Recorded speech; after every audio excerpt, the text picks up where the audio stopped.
Hey, what's up, everybody? The Amazing here, bringing you a review of the Mezco 112 PX exclusive Daredevil. So visually, this one is actually the most different one. It's the least amount of armor. It's closer towards the first appearance one, and let's get started because there's a lot that's the same and also that's different. So body-wise, articulation, it's all the same. Like if you have the previous Daredevils, you're in for nothing no different than before, as you know. So, but just in case, I'm gonna go over it with you guys. I'm just gonna visually show you. There's no real cues that you're gonna need from me. There's bicep swivel. He can still. Oh, let me move the baton. Sorry, I left that in there. Still stretch out about this far. Leg goes up about this far. It's double jointed as well. Ankle pivot, twisting it out. All the simple stuff that you got from the other Daredevils. One thing I will add though is because of the trunks that are here and the full mesh suit, it's actually a little bit more difficult to get the articulation up here without wanting to mess up the leather here. So just be aware of that. Visually, this one is the most different because it doesn't have the amount of armor. It's more closer towards the comic book stuff, as opposed to the others taking liberties with the body armor and things like that, with a more real world look. Now, this one has a nice mesh undertone suit. The head sculpt is just about the same. Nothing's different about it except now it's yellow. There's a nice red tint in there. I'm not sure if my camera's even going to pick that up because of the lighting. Maybe just a little. But pretty much it's all the same. Like I said, the only thing that's really different is the actual appearance of it. So if you have Daredevil and you really like it, you already know what you're getting into. The red pleather though is actually, it feels a little different. It's nice, but feels a little different. The giant D is actually, I don't know if it's ironed on or it's woven into the design. I'm not sure how that really goes because I'm not a fashion designer. I am terrible at those things. Boots are all the same. The hands are the same. This is actually a slightly darker red.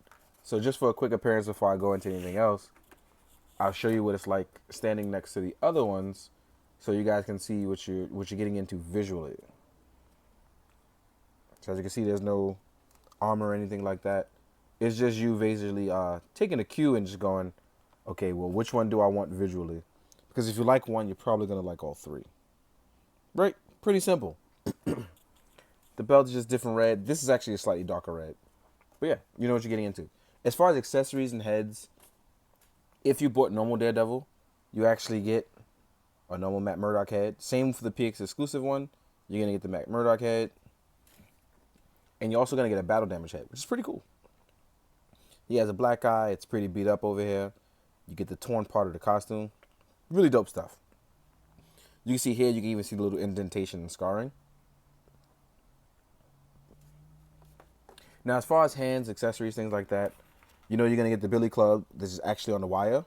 The wire actually holds really well. In all versions that I've had, the wiring holds really well. It feels like it's going to break, but in all actuality, it's actually pretty strong. You get the two normal Billy Clubs that are separate. You get two sets of hands for holding the Billy Clubs. One normal, and one with the index and pinky finger out. You know, when you want to get fancy. There's Billy Club throwing hands. Really dope stuff. You get magical open palms. Because, you know, jazz fingers. And then you get more of an aggressive open palm. Or if you're clinging or grabbing stuff, these are open hands for that.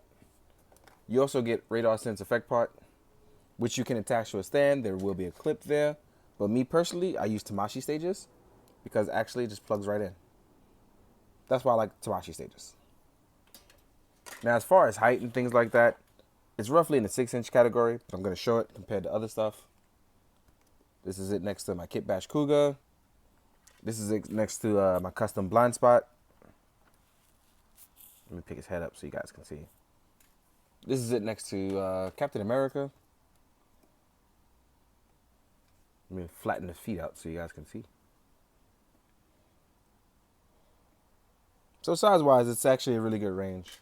Just in case you guys want to see. Next to a larger figure, here's Colossus. So you guys can see about what's going on and where you're standing at. Very good range, that in my belief. I think the Mezco stuff has actually been a really good scale. For those people that collect the DCUC stuff, Marvel Legends, or imports, it's a great variety of class to put in each different one. Overall, I'm really liking it. I just figured I'd pick it up because I have the other two. I was really on the fence about it, but the yellow mesh has kind of grown on me. It actually really is. And just like I said before, You know, no knee pads, less armor on the shoulders. It's just a different look.